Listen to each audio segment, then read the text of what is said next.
We got one more topic to cover, and then we will get out of here. It'll be a relatively short week for us. But John Jones, Dana White going to war against each other.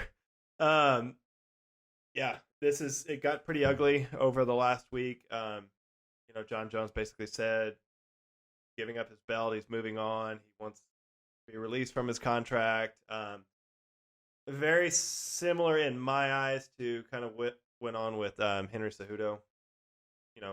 Bottom line, guys are really, really good, and they don't think they're getting what they're worth. So, break us down kind of the timeline of what's been going on over the last week and kind of where we're at right now.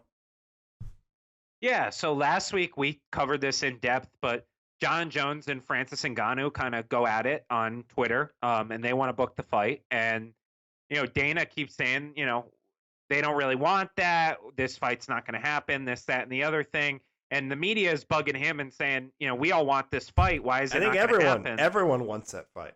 Everyone, the world. Yeah, so Dana basically comes out and says, John Jones asked for an absurd amount of money, and that's why we're not booking this fight. John comes out and says, I haven't asked for a single dollar amount. I have not asked for a specific dollar amount. Dana's lying. Dana comes out and says, I have the text messages to prove that John Jones wanted Deontay Wilder money.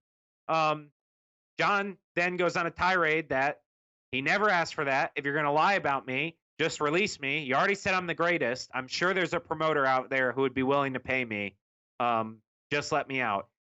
Regardless of who you believe or who you care, who you like or whatever. I think the bottom line is, like, most promoters don't fight with the greatest of all time in their sport who they promote, Parker. It's just not a thing that happens. Like, point blank period. Like, you don't see, Roger Goodell does not openly come after, like, Tom Brady. He doesn't come out and say Tom Brady, is asking for too much money. Adam Silver doesn't say that about LeBron. It's like, we go back to this, like, 2002 mindset of, you guys are lucky to make any money at all. Like, this sport has billionaire owners. This sport makes hundreds of millions of dollars in revenue. It's on ESPN, for God's sakes. Like, we're past those days. Like, this idea of, like, he's asking for too much money. He wants to be paid like a boxer, blah, blah, blah, blah, blah. It's ridiculous. Yeah. No, I totally agree. I think the UFC's in a bad spot right now because to make gigantic fights like that, they don't have any gate for the foreseeable future. So, the gate is 12% of the UFC's revenue. 12%. Yeah, but that's a lot when you've got to put on Conor McGregor fights. Like, you've got to budget somehow for paying Conor McGregor $30-40 million a year.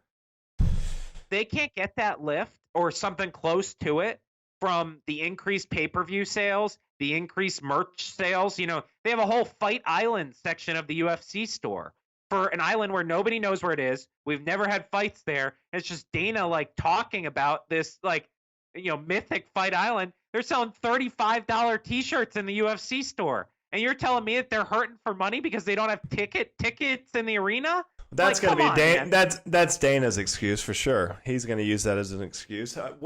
What do you think John asked for, and what do you think is fair? What will make him walk into that cage against Francis Ngannou at heavyweight? I think John said he wanted to make more money, and Dana said you make enough money. I think Dana is genuinely, as much as, like, the MMA world really wants to see John Jones against Francis Ngannou, the sports world is not really talking about it. The people who talk about when Conor McGregor fought Cowboy, the people who used to talk about when Ronda Rousey fought, who talk about John Jones against Daniel Cormier, they're not asking me personally about Francis Ngannou and John Jones. So if I'm Dana, I'm sitting there thinking to myself, if I guarantee this guy a certain amount of money, like, I'm nervous I'm not going to get it back in pay-per-views. That's what he's nervous about. And I don't know what John asked for. I don't know what John wants. I know he said he makes about $5 million a fight.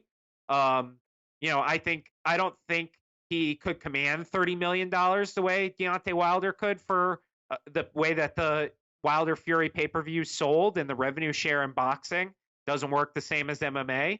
But, to ask for a raise to go fight Francis Ngannou instead of a guy like Dominic Reyes or Thiago Santos, I mean, I don't think that's outrageous. No, I think John's in line. I think they're going to have to pay him more, maybe 10 to $12 million to get that fight. Because, I mean, for John, it is a huge risk. I mean, the guy's undefeated 10 years. I think he's unarguably the best fighter of all time. I think he's the GOAT. I think he's the man.